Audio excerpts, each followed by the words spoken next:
우리 아버지라는 제목으로 여러분들과 함께 이 말씀 나누겠습니다. 날씨가 험한데 아직 안 험한가요? 많이 오셨네요. 왜 이렇게 많이 오셨죠? 네, 하나님께서 오늘 이 밤에 큰 은혜 주실 줄 믿습니다. 우리 옆에 있는 시체들 이렇게 축복하겠습니다. 바람과 함께 오셨군요. 바람과 함께 성령께서 이 밤에 우리 가운데 충만하게 임할 줄 믿습니다. 세월이 빠르게 지나갑니다. 벌써 가을이 오고 있죠. 가을과 함께 태풍도 오고 있지만 여러분 2019년이 훅 지나갑니다. 조금 있다가 또 이렇게 겨울 오고 옷자락이 차가워지면 연말이 오겠죠. 그럼 또 나이가 한 살 먹겠죠. 그렇게 세월이 지나가고 있습니다. 하나님께서 주시는 놀라운 그 여름의 열매들을 잘 갈무리할 때입니다. 여러분 많이 뿌리고 많이 수고했다면 이제 하나님께서 열매 맺을 그때를 기다리는 것이 성숙한 그리스도인의 모습이죠. 그렇기 때문에 여러분 이 시간 더욱더 기도하며 말씀을 읽는 여러분 되시기를 축원합니다. 예전에 여러분 이 사도라는 영화가 있었습니다. 여러분 기억하실 수도 있겠는데 이 연기력이 좋은 두 배우가 나와서 열연을 펼쳤던 영화죠. 송강호 씨랑 유아인 씨가 나와서 이 영조와 사도세자의 이 열연을 했었습니다. 제가 이제 왜 그 영화를 기억을 하냐면 유아인 씨가 이제 연기를 하다가 메이킹 필름이 있었는데 이렇게 하소연을 하는 엎드려서 장면에서 머리를 땅에 콱 찍는단 말이죠. 근데 여러분 피가 확 났어요. 그래서 저는 이게 연기인가 보다, 뭔가 분장을 했나 보다 싶었는데 그게 아니라 연기에 몰입을 하다 보니까 피가 났던 거죠. 그래서 연기를 아무나 하는 게 아니구나라고 생각하면서 그 영화를 찾아봤던 기억이 있습니다. 이 사도세자에 대한 스토리가 많이 미디어에서 소비되는 이유가 뭘까요? 충격적이기 때문이죠. 여러분 그렇다면 왜 충격적이겠습니까? 유교적인 사회에서 물론 지금도 그러면 안 되겠지만 자녀가 부모를 학대하는 경우는 이제 조금씩 간간히 나오고 있어서 그것도 안 되지만은 부모가 자녀를 굶겨 죽이는 일은 거의 일어날 수 없었던 일이었죠. 유교 사회였던 그때에 더 그랬겠죠. 그런데 그 조선시대 때에 왕이었던 아비가 컴플렉스에 가득 차서 영특했던 아들을 잘 키워보겠다고 사랑했지만 결국 과도한 사랑으로 굶겨 죽인 사건 많이 소비가 되었습니다. 여러분 우리에게 있어서 아버지란 존재는 어떠한 존재일까요? 여러분들에게 있어서 아버지란 존재는 어떠한 존재입니까? 청년들을 이제 제자훈련 할 때마다 10계명에 대해서 한 번씩 제자훈련을 할 때가 있었습니다. 10계명에 대해서 제가 이제 많이 언급을 하거든요. 10계명에 여러분 앞에 있는 하나님과의 계명, 뒤에 있는 사람과의 계명이 있는데 하나님과의 계명이 끝나면 사람과의 계명이 시작이 됩니다. 여러분 아시죠? 여러분 우리 다 10계명 외울 줄 알잖아요. 고개를 끄덕이시는데, 여러분 근데 이 10계명이 순서가 중요합니다. 순서를 바꾸면 안 돼요. 순서가 앞에 있는 계명이 뒤에 있는 계명보다 더 중요합니다. 앞에 있는 계명이 전체를 수렴하면서 이렇게 가거든요. 근데 여러분 하나님과의 계명이 끝나고 사람과의 계명에서 그러면 제일 처음 있어야 될 것이 무엇이냐면 살인의 계명이 있어야 될 것 같은데 살인하지 말라. 그러니까 있어야 될 것 같은데 여러분 맨 처음에 뭐가 있습니까? 내 부모를 공경하라거든요. 그러니까 이제 부모와 사이가 안 좋은 청년들은 이 5계명을 할 때마다 기분이 안 좋은 겁니다. 기분이 안 좋은 거죠. 굳이 내가 우리 부모를 공경해야 되나 이렇게 얘기를 하는 거죠. 그래서 여러분 이 5계명을 징검다리 계명이라고 합니다. 사람과의 계명과 하나님과의 계명과 사람과의 계명을 연결하는 계명. 그러면 여러분 왜 부모와의 이 계명으로 연결을 할까요? 부모를 공경하라는 계명으로 연결을 할까요? 보이지 않는 하나님이 우리에게 보이는 하나님의 권위로서 최초로 오시는 분이 누굽니까? 부모님 거예요. 역으로 말하면 어떤 거죠? 보이지 않는 하나님이 우리에게 오셔서 그를 섬기기 위하여서는 보이는 부모, 우리에게 보이는 첫 번째 권위인 부모를 공경하지 않고는 하나님을 공경한다라고 말할 수 없다 라는 결론에 이르게 됩니다. 이러면 이제 어머니들이 되게 좋아하시거든요. 그렇지. 고개를 끄덕이면서 이렇게 50대 60대 권사님들 아주 좋아하십니다. 저도 이제 그럴 나이가 됐죠. 우리 아이들에게 그렇게 강조하고 싶은 나이가 됐습니다. 그런데 여러분, 이제 이 하나님을 우리가 아버지라고 부를 수 있는 신자가 되어서 이 아버지라는 분이 우리에게 껄끄러운 존재나 힘든 존재가 되면 하나님을 아버지라고 부르는 게 쉽지 않고, 그렇다면 그 하나님이 우리에게 아버지 된다는 사실조차도 힘들고 어려운 세대가 왔다는 거죠. 여러분, 이제 우리 시대 기러기 아버지들을 보면서 여러분들은 어떤 느낌을 가지십니까?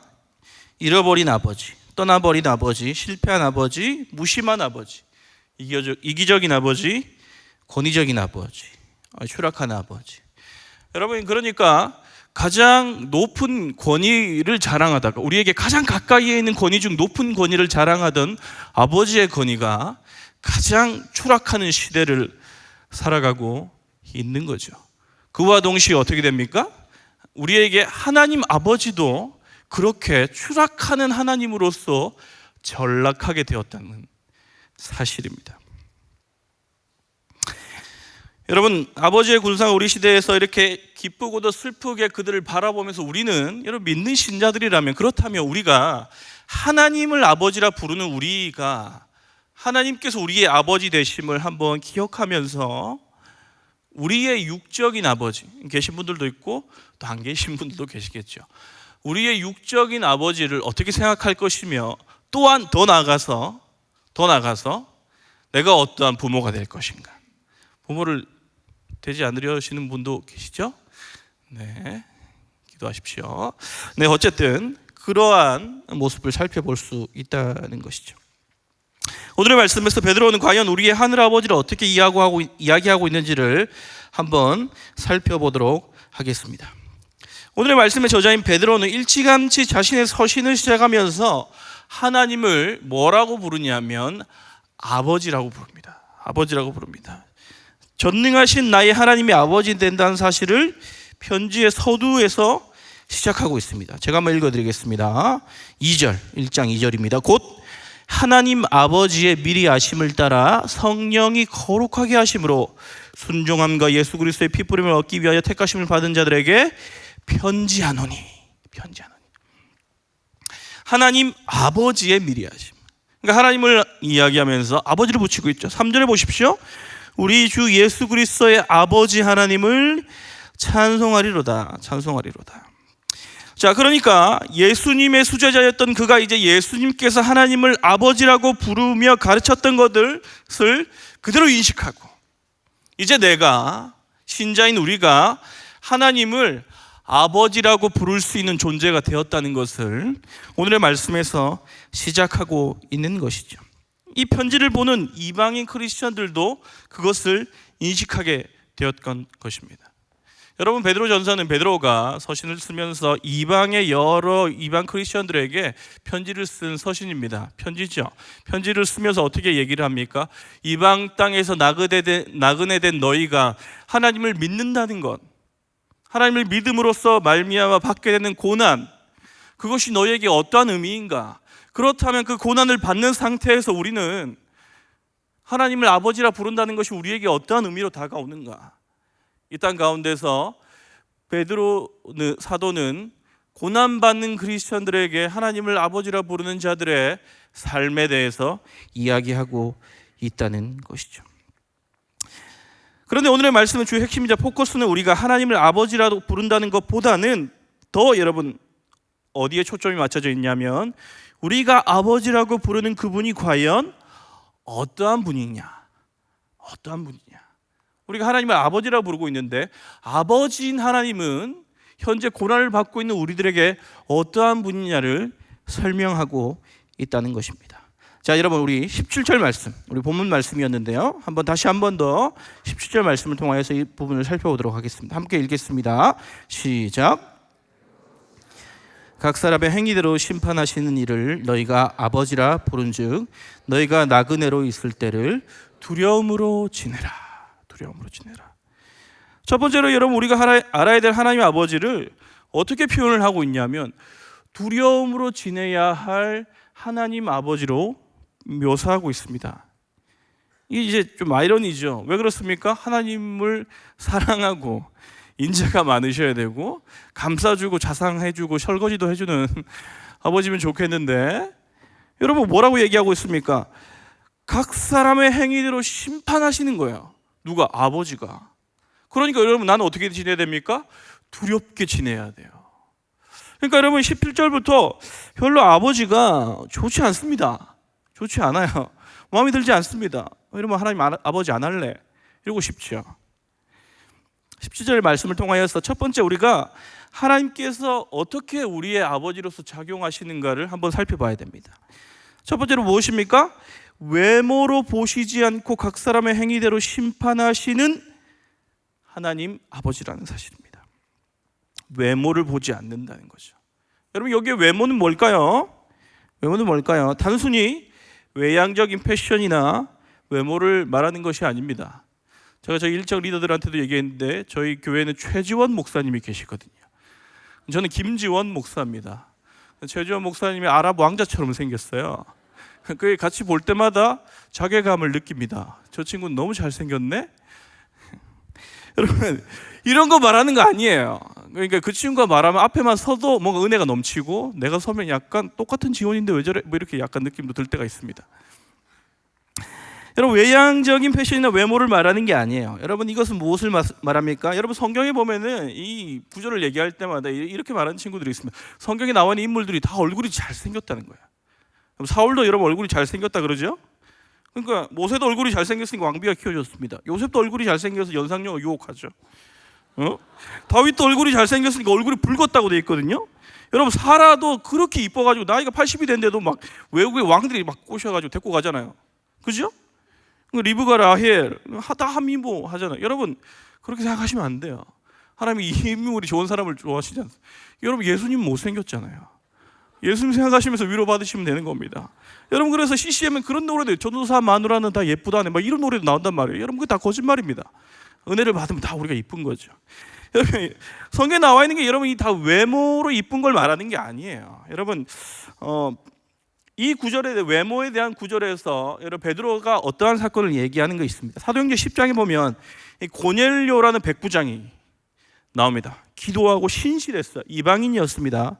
경건하여서 하나님의 사자가 나타나서 막 기도와 구제가 상달되었다. 그래서 이제 베드로를 막 청하는 그런 장면이 나옵니다.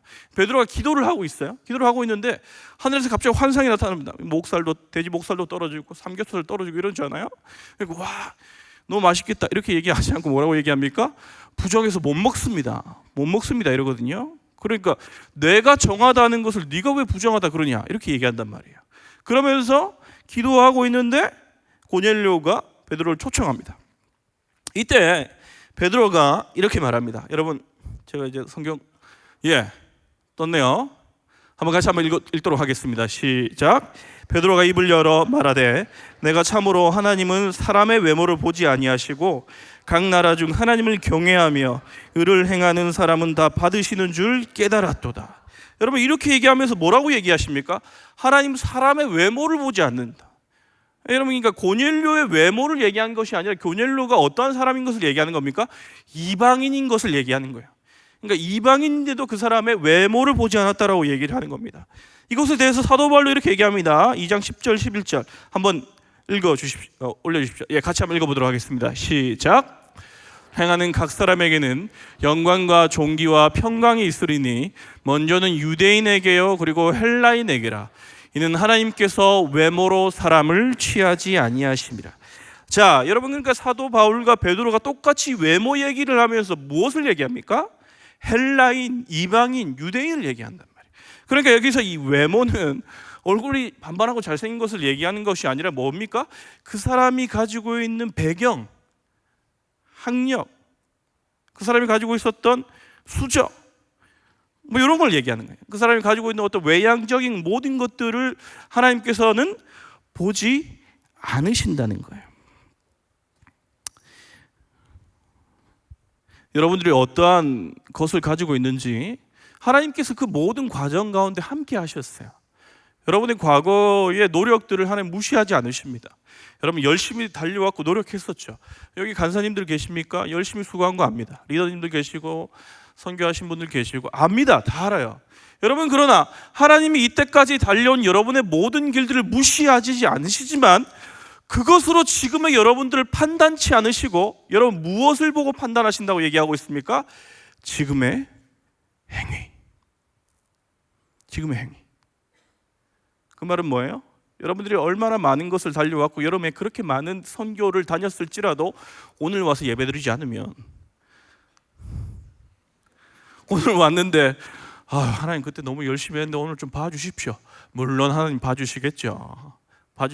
그러나 여러분, 오늘 이곳에서 하나님과 함께하는 이 시간에 내가 드리는 이 예배 앞에서 어설픈 목사가 말하는 설교의 말씀을 듣는 것, 찬양하고 기도하는 것, 모든 행위 가운데 전심으로 하나님께 드리는 모든 것을 하나님 보고 판단하신다는 거예요. 판단하신다.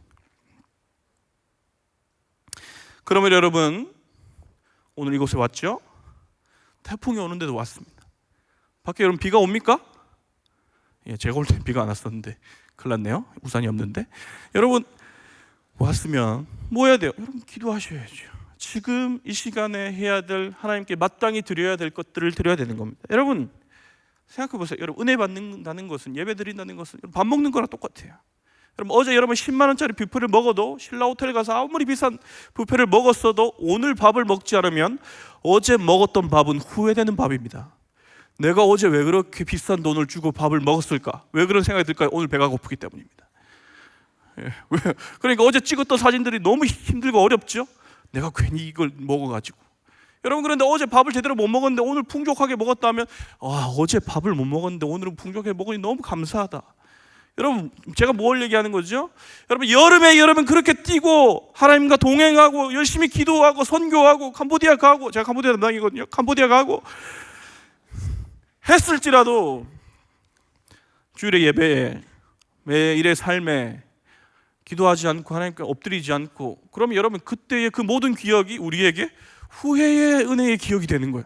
내가 그 여름에 왜 그렇게 힘들게 갔었나? 그냥 맛있는 거 먹고 여행이나 좀 다녀오고 그러지. 그런데 여러분, 그러니까 여러분, 지금의 은혜를 받지 못하는 것들은 과거의 은혜조차도 여러분 후회가 되는 거예요. 근데 여러분, 오늘 하나님 앞에서 마땅히 드려야 할 기도와 찬양과 말씀을 드리는 자는 과거에 아팠던 경험조차도 은혜의 경험으로 바꿀 수 있는 놀라운 비결이 우리에게 있다는 겁니다. 여러분, 그래서 하나님께서는 외모를 보시지 않는 거예요. 과거에 여러분들이 했던 것들을 무시하지 않고, 그것이 연결되어 있겠지만 그것들로서 여러분의 모든 것을 판단하지 않고, 지금 이 시간에 여러분이 하는 기도, 우리가 드리는 예배, 우리가 하나님께 드릴 바른 생각, 그것들을 바라본다는 것이죠. 그분이 우리의 아버지십니다. 여러분, 그러므로 오늘 드려야 할, 지금 드려야 할 마땅한 예배를 하나님께 올려드릴 수 있는 여러분 되시기를 예수 그리스도의 이름으로 축원합니다.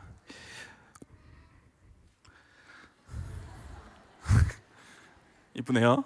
서밀의 미래입니다. 그 하나님께서 오늘 마땅히 드려야 될 예배를 드릴 때에, 하나님께서, 우리 아버지께서 우리에게 마땅히 주셔야 할, 우리에게 허락하시는 감정이 있어요. 여러분, 그것이 무엇입니까? 바로 두려움이라는 거죠. 두려움. 이걸 여러분 해석을 잘해야 됩니다. 하나님은 두려움 어떻게 해요? 하나님 사랑해야지. 왜 두려워야 됩니까? 여러분, 이것은 목사님께서 여러 번 이제 설교를 하셨었지만 자녀로서 가지게 될 마땅한 두려움입니다. 여러분, 여기서 우리가 이 해석을 잘해야 될 것이 있는데, 우리가 이 나그네의 상태에 있다는 것을 해석을 잘해야 됩니다. 17절 보십시오. 너희가 아버지로 부른즉 너희가 나그네로 있을 때를 두려움으로 지내라. 이 나그네란 말을 포인트를 해석을 잘해야 됩니다. 여러분, 성경에 나오는 비유 중에서 그런 비유가 있죠. 탕자의 비유가 있습니다. 두 탕자가 나오죠. 첫 번째 탕자가 누구입니까? 둘째 아들입니다. 둘째 아들이죠. 아버지의 품을 떠나고 싶었던 둘째 아들. 두 번째 탕자는 누구죠? 첫째 아들이죠. 첫째 아들이죠. 아버지와 함께 있었지만 아버지의 마음을 따르지 않았던 아들입니다. 여러분, 둘째 아들이 왜 그렇게 아버지의 품을 떠나고 싶어 했을까요? 재산을 많이 쓰고 싶었어? 여러분 쉽게 생각하십시오. 여러분 혹시 여기 지방 출신들이 계십니까? 그렇게 집을 나오고 싶어 했던 이유가 뭐죠? 집에 들어가는 통금 시간에 이제 전설을 듣고 싶지 않아서입니다. 여러분 제가 이제 부산 출신이니까 서울에 와서 이렇게 서울에 놀러 온거나 이제 서울에 학교 온 이제 부산 출신들을 만나게 되죠. 이 친구들이 처음 오면 너무 좋아합니다. 왜 그럴까요? 이제 엄마의 잔소리를 안 들을 수 있기 때문입니다. 밤에 늦게 들어가도 아무도 나에게 잔소리하지 않기 때문입니다. 그것이 여러분 이방 땅에 있는 우리의 즐거움이죠. 여러분 그러니까 지금 우리가 요즘에 여러분 한창 이제 많이 책이 나오고 하는 것 중 이유가 뭐냐면 여행에 대한 책들이 많이 나오죠. 여러분 이 김영하가 쓴 여행의 이유라는 책에 보면 이런 내용이 있습니다. 제가 한번 읽어드리겠습니다. 노바디의 여행. 실베태송의 말처럼 여행이 약탈이라면 여행은 일상에서 결핍된 어떤 것을 찾으러 떠나는 것이다. 우리가 늘 주변에서 쉽게 얻을 수 있는 것이라면 뭐하러 그 먼 길을 떠나겠는가? 여행지에서 우리는 어쩔 수 없이 아무것도 아닌 자가 되는 순간을 경험하게 된다. 여행은 어쩌면 아무것도 아닌 자가 되기 위한 것인지도 모른다. 여러분 이게 키포인트죠. 나이가 들면서 점점 더 사회적으로 나에게 부여된 정체성이 때로 감옥처럼 느껴지는 순간이 많아지면서 여행은 내가 누구인지를 확인하기 위해서가 아니라 내가 누구인지를 잠시 잊어버리러 떠나는 것이 되어가고 있다. 여러분 이 말이 무슨 말일까요?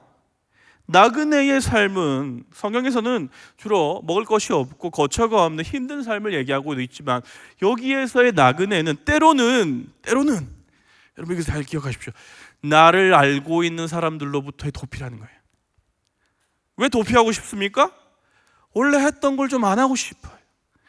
그 사람들의 좀 잔소리를 좀 안 듣고 싶습니다. 안 듣고 싶은 거예요. 마치 그런 거죠. 저도 이제 휴가를 한 번씩 가는데 제가 목사지 않습니까? 목사면 이렇게 늘 이렇게 거룩하게 보여야 되고 이렇게 차가 막 끼어들어도 창문 열면 안 되고 안부 물어도 안 되고 뭐 그렇지 않아요. 그런데 여러분 제가 이제 사복을 입거나 여행을 가서 이제 휴가를 가면 나 아는 사람이 없잖아요. 다 있습니다. 다 있더라고요. 전 세계에 다 있는데 그럼 어떻게 하고 싶습니까? 한 번씩 제가 목사인데도 이렇게 차 끼어들고 그래 이렇게 하고 싶은 거죠. 왜 그렇습니까? 제가 알고 있는 사람들이 없는 거예요. 내가 알고 있는 사람이 없는 겁니다. 그러니까 목사인지 몰라요. 그래서 저희 간사들이 한 번씩 밖에 놀러 가면 나한테 목사라고 부르지 말라 그럽니다. 이제 삼촌이라 부르라 그러고. 오죽하면 여러분 청소년 아이들이 제일 좋아하는 집이 부모님이 없는 집이라고 했겠습니까? 이런 나그네의 마음. 나그네인 거예요. 아무도 나를 알 필요도 없고 혼자 좀 예전에 있었던 것을 다 탈피하고 싶은 마음이에요.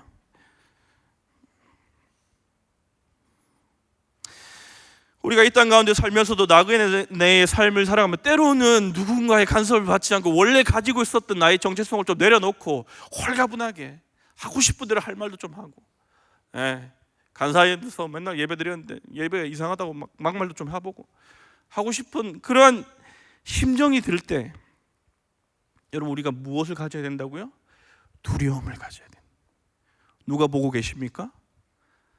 우리 아빠가 불꽃 같은 눈빛으로 우리 아들 뭐하니? 우리 딸 뭐하니? 보고 계신 거예요. 그러면 제가 막 이렇게 하고 싶다가도 그러면 안 되지.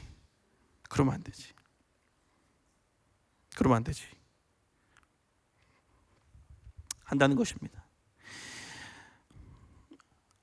여러분 이제 한 번씩 이렇게 청년들과 함께 신방을 하면서 식사를 하다 보면은 이 청년이 그렇게 교회에서는 바르고 괜찮았는데 식당을 가거나 나갔는데 강력한 컴플레인과 불평을 하는 친구들을 보게 됩니다. 얼마나 종업원에게 무안을 주는지 얘가 어디 상처를 받았나라고 생각할 때가 있어요. 교회에서는 그렇게 겸손한데 그렇게 선함을 얘기하는데 이 차만 타면 운전만 하면 이렇게 막 끼어들기를 하고 갑자기 급정거를 끽 하는 목사님들을 바라보게 됩니다. 왜 저러지? 이게 여러분 나그네와 같은 삶을 사는 거예요. 하고 싶은 대로 사는 겁니다. 그러다가 슬며시 누가 보겠다고 하나님 보고 있다고 생각하면 거룩한 척하지만 하나님이 안 보시는 것처럼, 나 혼자 있는 것처럼 그렇게 다르게 이중적으로 살아가는 거죠. 베드로는 말하죠. 뭐라고 얘기합니까? 너희들이 그렇게 나그네처럼 살고 싶을 때, 나그네처럼 살고 싶을 때 우리 하나님께서, 우리 아빠가 우리 아들 뭐하니? 우리 딸 뭐하니? 이게 뭐예요? 코람데오 아닙니까? 늘 하나님 앞에서의 삶을 살아가는 거죠. 그러니까 뭐예요? 두려워하는 겁니다. 이 두려움은 그러므로 하나님의 사랑과 동의어예요.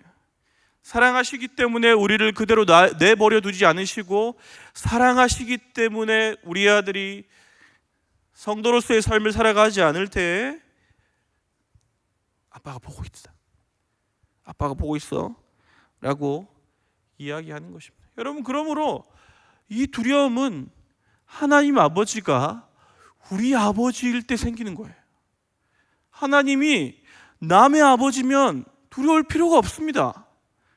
여러분, 남의 아빠가 왜 두렵습니까? 남의 아빠가 뭘 하든 어떤 상관이에요? 아무 상관없어요. 우리 아빠니까 두려운 거예요. 우리 아빠니까 두려운 거예요. 초등학교 시절에 제가 이제 바른 어린이였거든요. 그렇게 보이지 않습니까? 토요일마다 이 성가대를 했어요, 교회에서. 버스를 타고 제가 사는 곳이 부산의 용호동이라는 곳입니다. 용호동이라는 곳에 살았는데 수영 로타리까지 버스로 한 20분 정도가 걸렸어요. 토요일과 형과 함께 성가대를 연습하러 버스 타고 갔습니다. 매주 갔어요.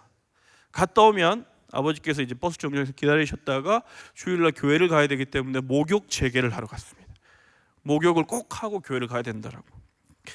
하루는 이제 갔다 왔는데 이제 약간 시간이 안 맞았어요. 안 계시더라고요.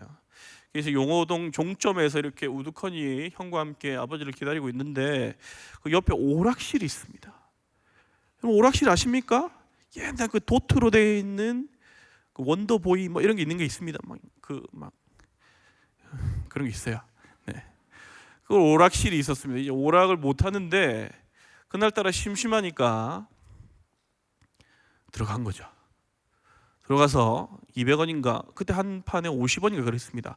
50을 넣고 했는데 뭐 금방 죽죠. 제가 어리니까 뭐 하겠습니까? 그리고는 이제 입 벌리고 이제 쳐다보고 있는 거예요. 이렇게 너무 재밌잖아요. 현란하고 보고 있는데 이제 보다가 이 게임기 위에서 비쳐 있는 화난 아버지의 얼굴이 뒤에 딱딱딱 깜짝 놀래가지고 보니까 아버지가 얼굴이 화나셔가지고 보고 있던 거죠.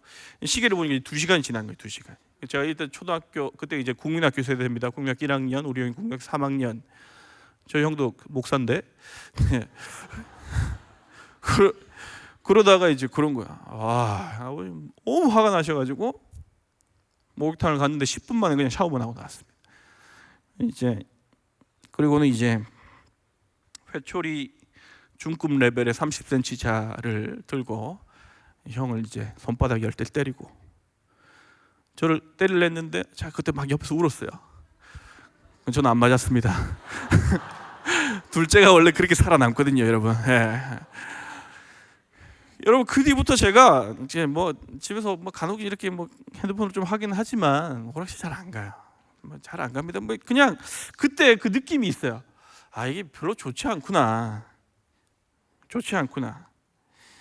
여러분, 그때부터 그때의 기억이 아버지가 싫어하는 것을 별로 하고 싶지 않았어요. 싫어해서 하지 않고 안 하려고 했지요. 교회를 가기 전날 목욕을 하고 하나님 앞에 좀 정결한 마음으로 나가야 된다. 토요일을 좀 거룩하게 지켜야 된다라는 것이 아직도 좀 남아 있습니다. 여러분, 그때는 아까도 얘기했듯이 옆집 아버지가 무섭지 않았어요. 옆집 아버지가 왜 저랑 무슨 상관인데요? 이렇게 막 때리는 아빠들이 있었거든요, 그 당시에. 근데 저희 아버지는 되게 자상하셨어요. 근데도 그때는 그 아버지를 무섭지 않았어요. 무서운 건 어느 아빠입니까? 우리 아빠죠. 화나셨으니까. 잘못된 행동을 했었습니다.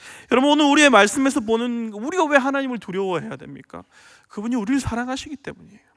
그분이 우리를 보고 계시기 때문이죠. 우리 아빠라서 그래요. 우리 아빠라서. 그러므로 여러분, 이분이 우리의 아버지이시며 사랑하시기 때문에 적절한 두려움으로 우리를 훈육시켜 나가는 거예요. 여러분, 이방 땅에서 마치 우리가 아무도 우리를 보지 않는 것처럼 살아가고 싶을 때에, 아무도 나에게 간섭받지 않고 내가 내 삶의 주인인 것처럼 살아가고 싶을 때에 우리 아버지께서 너가 혼자 있지 않다. 너 혼자 있지 않아. 내가 너를 보고 있어. 내가 너와 함께 하겠다. 그 행동은 하면 안 돼. 안 된다. 하지 마. 라고 두려움으로써 우리를 이끌어 가시는 거죠. 그러므로 여러분, 사랑하는 여러분, 하나님 아버지 우리 아버지이기 때문에 두려워하십시오. 두려워하세요. 때로는 이거 하면 하나님 싫어하시겠다. 그럼 뭐예요? 안 하는 거예요. 하나님 싫어하시겠다. 그분이 기뻐하실 일을 하는 겁니다. 이것이 여러분, 우리를 가장 선한 길로 인도하시는 하나님을 향한 두려움이 될 줄 믿습니다. 여러분, 이러한 두려움을 가지고 이 땅에 살아갈 때에 진짜 아버지가 우리 아버지가 되어주시고 그분이 기뻐하시는 일을 하면서 이 땅 가운데 기쁨으로 살아갈 수 있다는 것이죠. 그렇다면 또 함께 살펴볼 우리 아버지는 어떠한 아버지이십니까? 우리를 아낌없이 사랑하시는 사랑의 아버지이신 것이 또 여러분 18절 19절에 연결이 됩니다. 여러분 18절 19절 말씀, 우리 두 절인데요, 한번 같이 읽도록 하겠습니다. 읽겠습니다. 시작.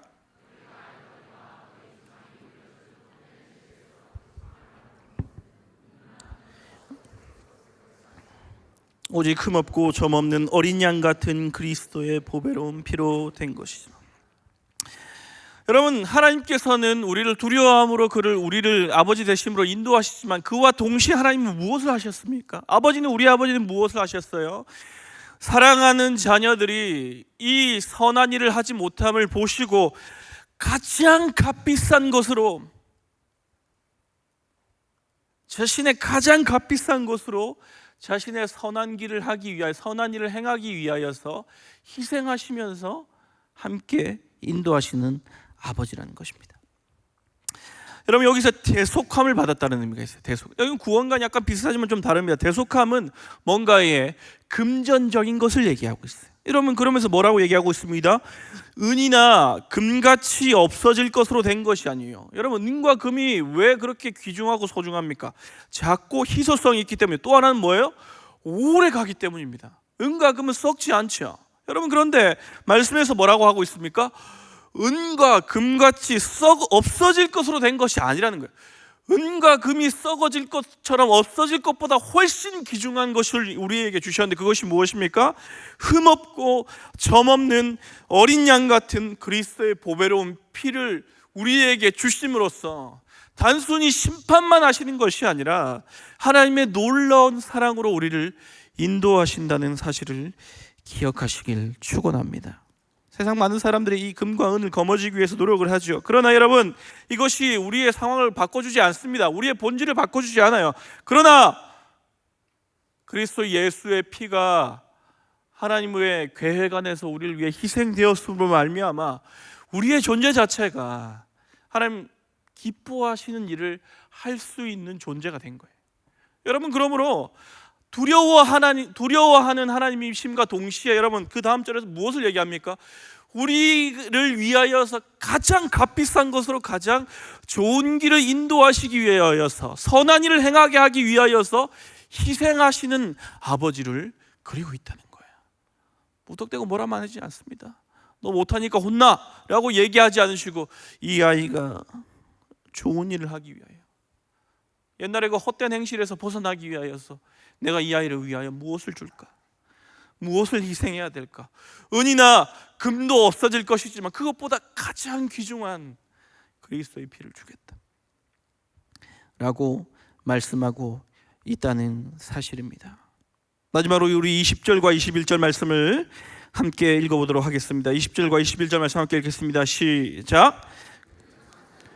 미리 알린 바 되시니나 이 말세에 너희를 위하여 나타내신 바 되었으니 너희는 그를 죽은 자 가운데서 살리시고 영광을 주신 하나님을 그리스도로 말미암아 믿는 자니 너희 믿음과 소망이 하나님께 있게 하셨느니라.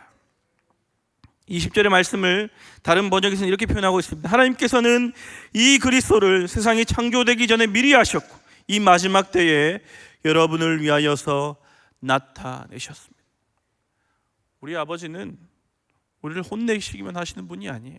자신에게 소망을 두기 위하여서 자신의 가장 아끼는 것을 아낌없이 주심으로 그 모든 것들을 함께 행하시는 아버지라는 사실입니다.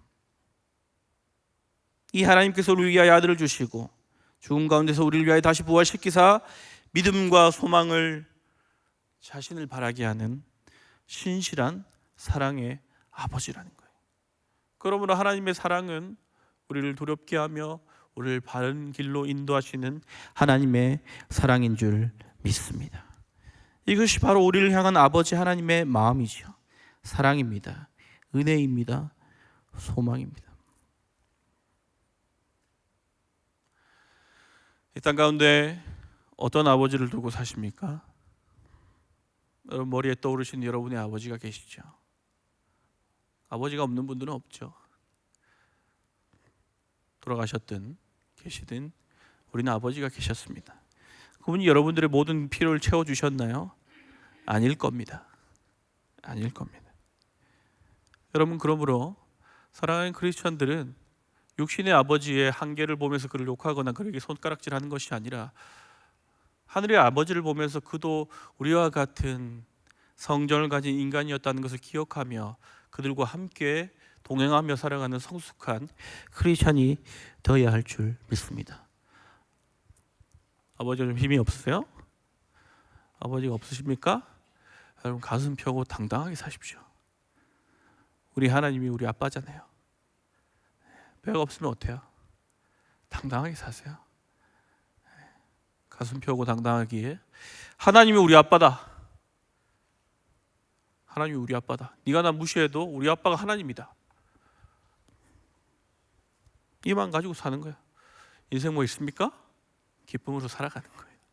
그 아버지와 함께 기쁨으로 이 땅을 살아갈 때에 여러분 때로는 마음이 위축되고 사람들이 손가락질하고 어떤 삶을 살아야 될지 모르겠고 막막하게 힘들고 좋은 아버지가 없어서 때로는 마음 한켠 시릴 때가 있을 때 하나님 아버지를 보고 사는 거예요. 그분이 우리와 함께 하심을 믿고 사는 겁니다. 놀라운 위로가 있을 줄 믿습니다. 놀라운 사랑이 있을 줄 믿습니다. 오늘 이 밤에 그 아버지 하나님의 사랑을 기억하며 가신 여러분 되시기를 예수 그리스도의 이름으로 축원합니다. 우리 함께 아바 아버지 우리 한번 찬양할까요? 찬양하면서 이 밤에 뜨겁게 기도하고 가도록 하겠습니다. 아바 아버지, 아바 아버지 함께 찬양해 보시도록 하겠습니다.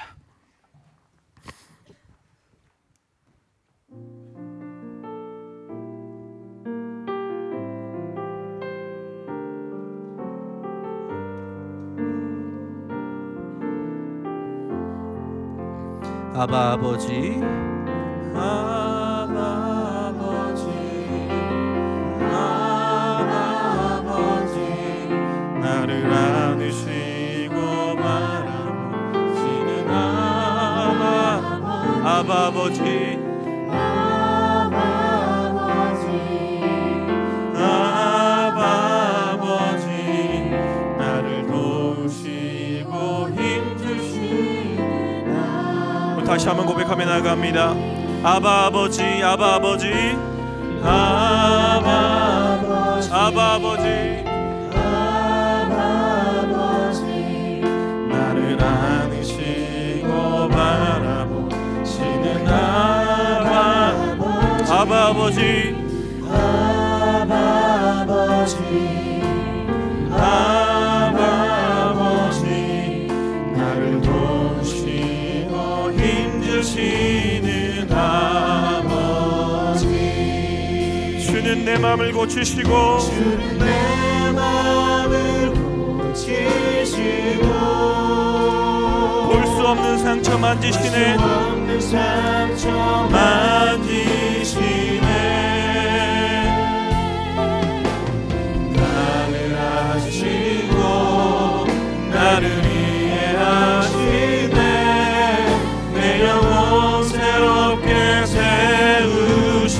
다시 한번 고백하며 나아갑니다. 아바 아버지, 아바 아버지, 아바 아버지, 나를 안으시고 바라보시는 아바 아버지, 아바 아버지, 아바 아버지, 나를 도우시고 힘주시는 아버지.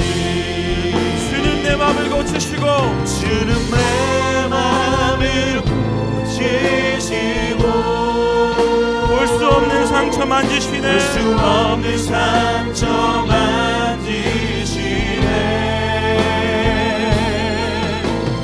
나를 아시고 나를 이해하시네.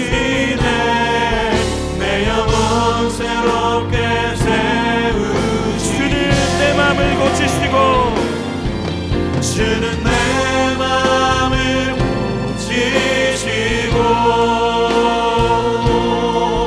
볼 수 없는 상처 만지시네. 그분이 나를 아십니다. 나를 아시고 나를 이해하시네. 내 영혼 새롭게 세우시네. 다시 한번 고백합니다. 주는 내 마음을 고치시고, 주는 내 마음을 고치시고, 볼 수 없는 상처 만지시네. 나를 아시고 나를 이해하시네. 내 영혼 새롭게 세우시네. 우리 이 시간에 함께 기도하겠습니다. 여러분, 우리 아버지 되신 하나님께 무엇을 구하고 싶으십니까?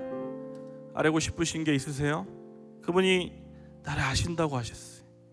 그분이 우리의 아버지 되십니다. 전능하신 하나님이 우리의 아버지 되세요. 내가 외롭고 힘들 때에, 바라볼 리 없을 때에, 상담할 리 없을 때에, 누구에게도 털어놓을 수 없는 그 외로움과 깊은 아픔을 느낄 때에 그분이 우리의 아버지 되셔서 늘 바라보고 계시고, 너와 함께하고 너의 이야기를 듣고 싶고, 힘든 나그네와 같은 삶 가운데 동행하신다고 말씀에서 이야기하고 있습니다. 여러분, 이 시간에 여러분의 마음을 토하십시오. 사랑하는 나의 하나님, 나의 아버지 하나님, 내가 드리고 싶은 말씀이 있습니다. 내가 이렇게 힘들고 막막함이 있습니다. 어렵고 외로움이 있습니다. 누구에게도 털어놓지 못하는 마음속 깊은 고민들이 있습니다. 하나님, 이 밤에 왔사오니 나를 아시는 하나님께서, 나를 아시는 우리 아빠가 내 얘기 좀 들어주십시오. 내 마음을 들어주십시오. 하나님 앞에 우리의 마음을 토하는 그런 시간이 되었으면 좋겠습니다. 우리 자유롭게 한번 기도하도록 하겠습니다. 주여 한번 부르고 기도하도록 하겠습니다. 주여. 하나님, 사랑하는 성도들에게 허락하셨던 우리의 마음 가운데 말할 수 없는 고민과 상처와 하나님 아버지, 우리의 모든 것들 하나님 아시오